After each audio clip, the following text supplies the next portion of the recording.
Anybody not ready? You good? Okay.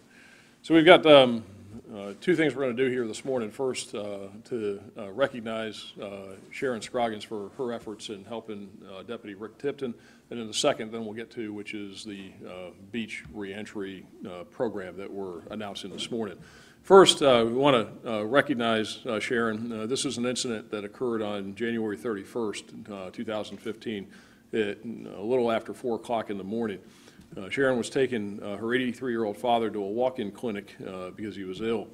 She was on Ulmerton Road, traveling eastbound at Westlake Road, when a subject later identified as Zane Gavin jumped out into the roadway in front of her vehicle.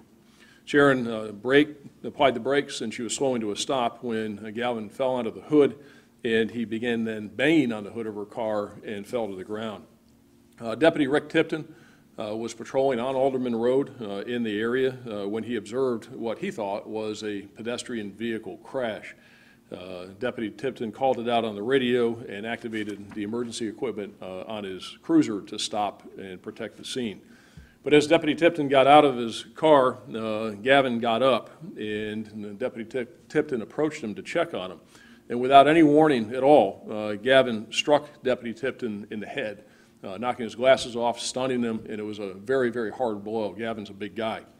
Deputy Tipton ended up on the ground where Gavin continued to strike him in the head and continued to attack him. Sharon is a citizen and somebody at 4 o'clock in the morning who's taken her dad to get medical care, reacted and immediately tried to help Deputy Tipton, and that's what we were here this morning to recognize Sharon for. Because when Gavin then turned and attacked her, Sharon was also struck in the head and the face, and she became disoriented. Gavin then entered Deputy Tipton's cruiser, where he attempted to drive off in the cruiser, in effect hijacking or carjacking the car. But Deputy Tipton, using his many years of experience and training, was able to get up and battle through this and call for help. He engaged Gavin and was able to use his taser to help subdue him and certainly prevent him from driving away in the cruiser. As Deputy Tipton was able to get this guy out of the cruiser and on the ground, he held him at bay with his taser until other deputies arrived and were able to place Gavin in handcuffs. Deputy Tipton went to the ground as a result of his head trauma, and other deputies, after Gavin was handcuffed, continued to fight with him because he was battling throughout. Eventually, they were able to get him restrained and contained and get him into a cruiser. Sharon was injured from her head trauma, and both she and Deputy Tipton were transported to the hospital via ambulance. In the days that followed, they both ended up back in the hospital because of vertigo and other medical conditions related to being struck in the head. As a result of this, Sharon is still, as Deputy Tipton is, experiencing medical problems. We, again, want to recognize Sharon for what she did as a citizen at 4 o'clock in the morning who was taking her dad to the hospital when this incident happened, and this guy attacked one of our deputies and struck him in the head, causing him injuries and the fall to the ground.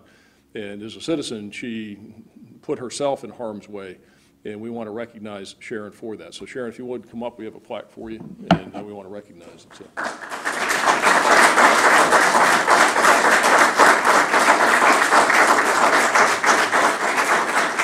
This is presented to Sharon Scroggins in recognition of your selfless efforts to assist law enforcement, January 31st, 2015. So congratulations and thank you very much. Okay.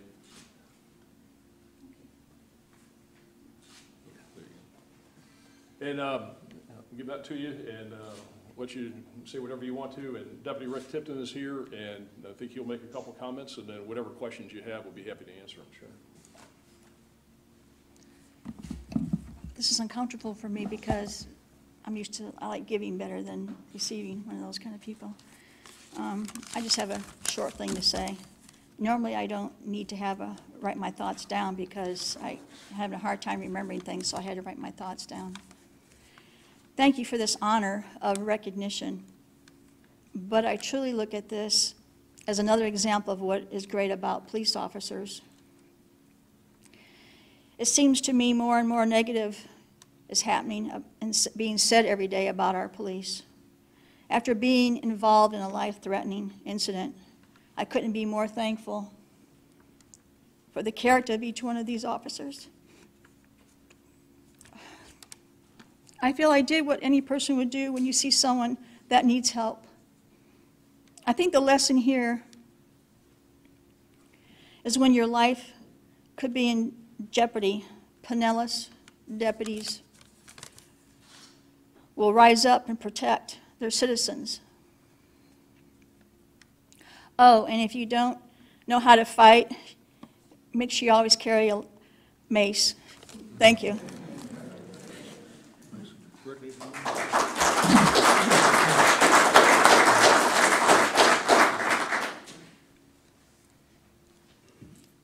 Sharon, I just want to say thank you very much for being there. I'm glad I was there for you. Of course, I wasn't expecting it to get to this bad of a scene. But again, if you weren't there, I don't know if I'd be here also. So I thank you.